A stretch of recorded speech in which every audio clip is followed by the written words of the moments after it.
O siya, ako na nga. Si Ayun. siya.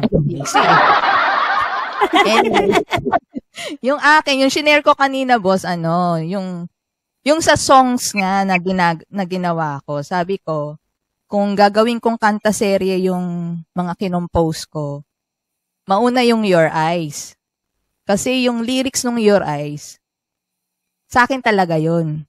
Nung teenage years ko, nangyari talaga yun.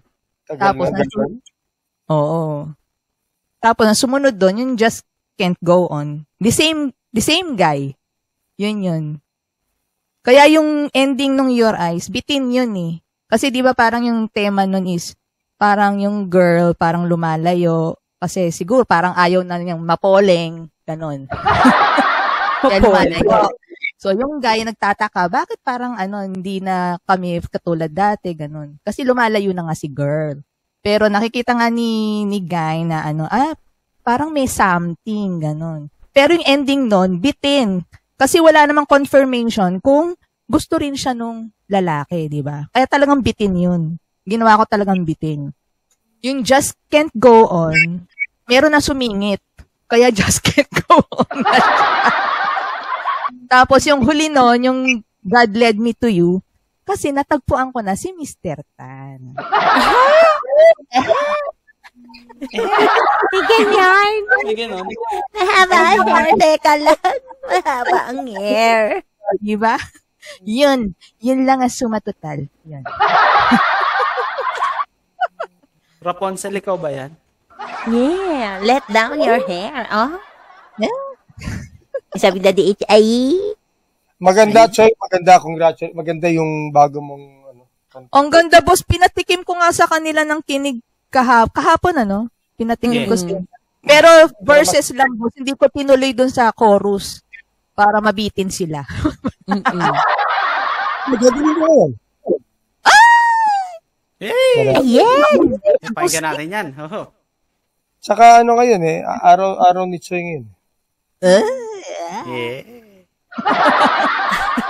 Ano daw? Yung action, Tichoy.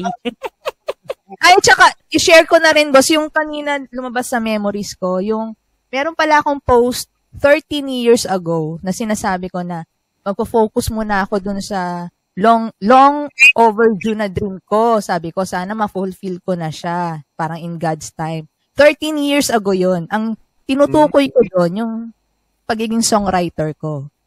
Shinare ko nga ko, sabi ko, boss, 13 years ago, ganito pala post ko.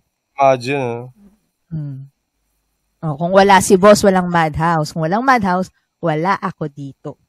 Yan ang totoo. Ayan, tas hanggang ngayon, hindi ako pinababayaan ni boss. Yan. Maliit na bagay. Wala. Ay? Bukan nga natin. Daddy H, ayan na! This is it, pansit. Para sa akin, mas maganda kung kung gitara lang Oo, boss. Actually. Akala ko nga, acoustic lang gagawin mo. Masyado ko sinipag. Sinipag sobra si boss, Full arrangement.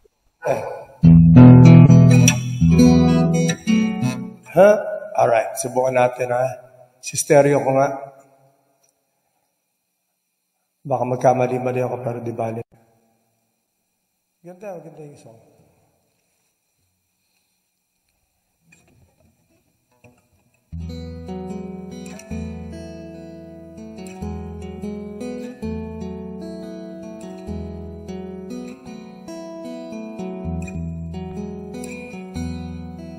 Something strange that I never felt before.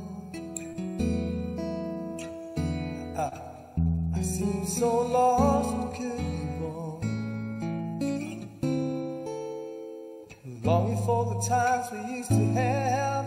Somehow you've changed, I don't know why.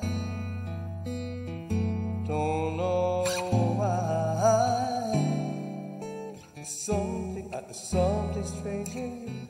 Taas ako nga ko, masyado mababa. Baka dito. Ang ganda ng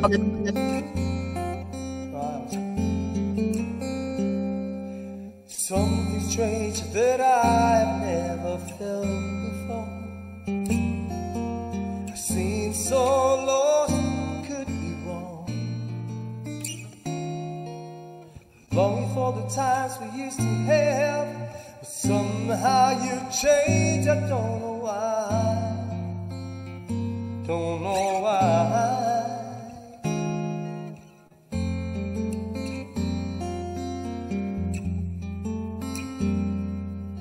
Something strange in you I couldn't understand.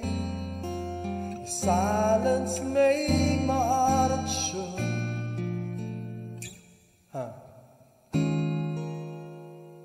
Gone are the moments we used to share, and I want to know, please tell me why. Tell me why. When I look into your eyes, I see you're in disguise. Something you've been hiding all this time. Oh, I see it in your eyes. Your eyes can never hide the love you feel inside.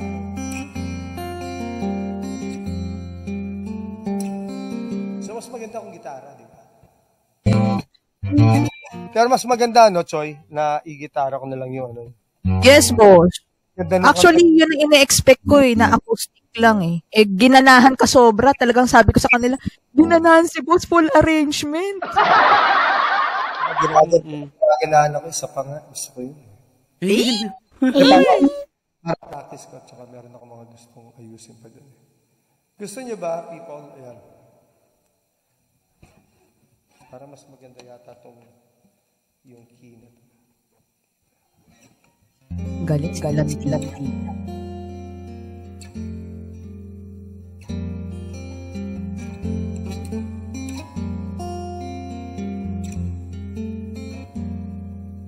Something strange that I never felt before.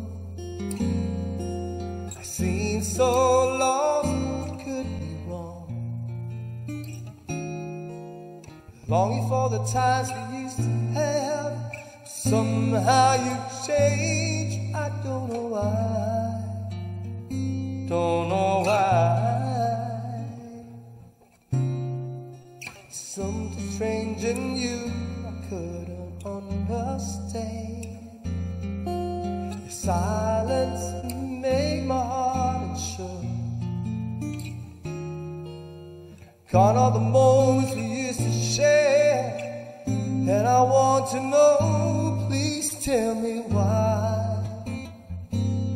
Tell me why. But when I look into your eyes, I see you're in disguise. Something you've been hiding all this time.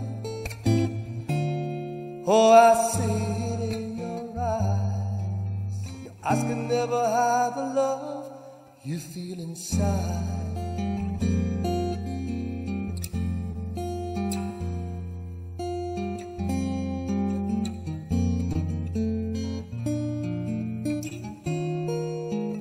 Longing for the times we used to have. Somehow you've changed, please tell me why. Tell me why. When I look into your eyes, I see you're in disguise. Something you've been hiding all this time. Oh, I see it in your eyes. Your eyes can never hide the love you feel inside. When I look into your eyes, I see you're in disguise. Something you've been hiding all this time. Oh, I see it in your eyes.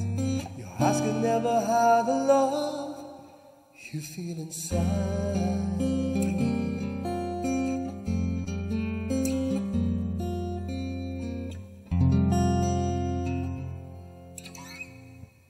I love it. Ganda. Oo. Oh. Ganda. Naging pang Starbucks. Oo. Nung una tunog Gamelo. Ngayon, Starbucks. Gawin ko ASAP yan, Choy. Tawag dito, bukas bukas yung concert namin sa Soler. Oo nga, Soler. Masyado na siya disente. Sa amin, Daddy H. Disente. Tsaka alam mo, nung isang upuan to, Choy. Oo nga, boss, di ba? Pinadalan mo ako ng parang sample lang. Nagigitara lang si boss nun eh. Biruin mo, parang 1:30, tapos na. Pero para sa akin, kasi alam mo, hanggang ngayon, syempre, rini-revisit ko palagi pa rin yung mga ginagawa ko rin. Okay siya, okay yung una, pero feeling ko mas tender, tsaka mas social, mas Starbucks.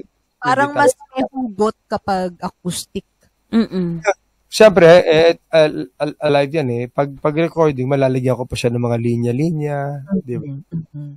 I like it. I love it. Congratulations. Yan ang pangatlong collab namin ni boss. Oh, di ba? Na kami lang dalawa kasi may mga collab kami na may kasama kami. Pero sa lahat ng collab, palagay ko ito yung paborito ko. Hindi dahil bago Kasi ito yung tipong, I like it so much na in my live shows, I'd be very happy to do it. Oh my God! Wow! Lumebel up na, Tichay. Baka maiyak ako. Teka, mag-off cam lang ako. Sige nga, iyak ka nga. Iiyak na yarn. Hindi dahil gawa namin ha. Pang pang FM radio talaga to eh. Damelo tats nga daw po, sabi ni Ate Choy. Actually, pinag-usapan lang natin yan yung sa mga dugtungan ng songs nung isang live. Dugtungan ng isang live, kailangan mayroong Your Eyes hanggang sa nagkantsawan na. Kuya, kung sakali pong matapos, pwede ba namin ma-request na sana makanta mo yun sa exclusive ba yun sa 101, 107? Ganyan, Kasi, diba? Arang ang ganda niya pakinggan ka doon. Pero napakaliit na lambing eh. Paano ko ba naman hindi gagawin? Ni Daddy H. Kaya si Daddy H. Nagpulos talaga ng pandemya yan. Gusto ni Mami H. Di ba? Diba? Everything na binibuild natin para maging maganda. Nagbibuild ka ng bahay, nagbibuild ka ng kanta, Pag minsan may tsamba tulad nitong napakagandang kanta na collaboration namin, halos in real time habang binabasa ko sa ako, hindi ko kaya tong hindi naman sa ayoko yung melody ni Choy, kaya lang ito yung pumasok eh. Winelcome ko, kaya nag-message ako, Choy, meron ako mga alteration gagawin. Welcome ang alterations ni boss. Ang ganda. So, sabi ko, gusto kong magkaroon siya ng 80s ballad feel. No? So, yun yung peg ko. I did not get a peg from any song, but I got a peg from a decade. No? So, yung gusto ko dito, yung pag na-release na record na to, yung sabihin, ano ba to? Remake ba to? Di ba may sense na ganun, Choy? Parang, boss. May feel na ganun.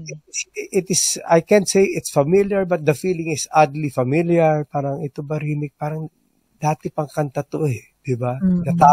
Parang ganun yung gusto kong ma-extract, ma-exact na pakiramdam dito. Pero, this is one of the fastest. I think, from looking at the lyrics and fiddling around with all the changes na ginawa ko, I'd say under 10 minutes. Oo, kasi grabe si boss. So, full arrangement yung ginawa niya. Yung pinadala niya sa akin. Nagawa ko na yung basic form. Ay, aregloin ko na nga. Pero yun na nga, pagkatapos, hindi ako satisfied. Maganda, pero alam mo, one of the hardest thing to do is to make something simple beautiful. So, yung beauty in simplicity, yun ang, masinsero yung dating. Simple pero tagos na tagos yung Makaiangat ko pa ng isa pang one key higher pa para may konting may ire pagdating. So, well, I look into... Correct, boss. Ang ganda nung yung pagkamalat mo doon. Yung, di ba sabi ko sa'yo, ang ganda. Saktong-sakto. Pero yung ginawa ko dun sa Areglo yata, 1 key lower nun is 1 key higher dito. Yun. Kasi, kay a reason being, gusto ko siyang semi-mababa dun sa verse para mas relax pa. Lalo yung, revisit natin yung lyrics, ha?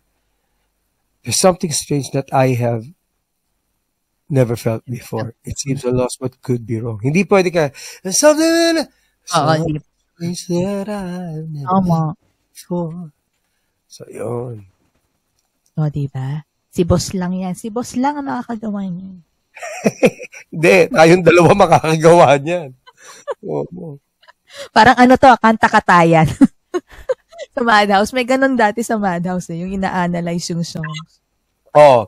Tsaka ang isang uncanny dito, baka hindi mo nare-realize, unconsciously.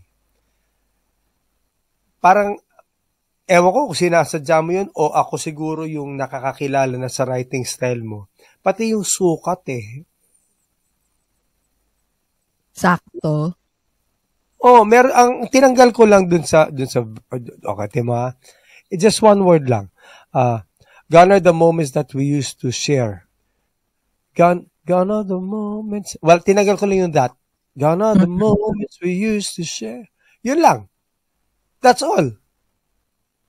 That's all I altered lyrically. Yung melody, yun inalter ko talaga. Tsaka yung chords. Pero yun ang inalter ko. Tinanggal ko lang yung that para magkasa. Ayan, boss, may sinasabi si comment. Unang your eyes na gusto ni Kuya. Ay, oo! Oo! Gustuhan Nagtagumpay ang Vicente Daddy H Yun ang, actually, ako ang ako naggisa sa sarili ko mantika. Nasabi kasi ni Daddy H, your eyes. Lagi may your eyes. Gumawa na lang kaya ako ng kanta na may your eyes para hindi tayo mahirapan. Alam mo, ito aminin ko na. Umakyat ako dito kasi kanina may meeting pa ako sa babae actually. Kasi kauwi lang ni yung main owner si Jack from the States and we were discussing. Gusto ko humabol. Actually, hindi para magkwento ng Faces and Faces of Love, kundi gusto kong iparinig itong guitar version. Kaya ako makyat. Tsaka hindi ko hinandaan. Hindi ko naman pre-practice to Buti nga, nalala ko pa yung akorde Hindi pa nag-practice si boss niyan. Grabe. Hindi. Kaya abangan nyo yung recording nito. Talaga kakakarinig ko. Wow! Yeah, waiting tayo dyan. Diba?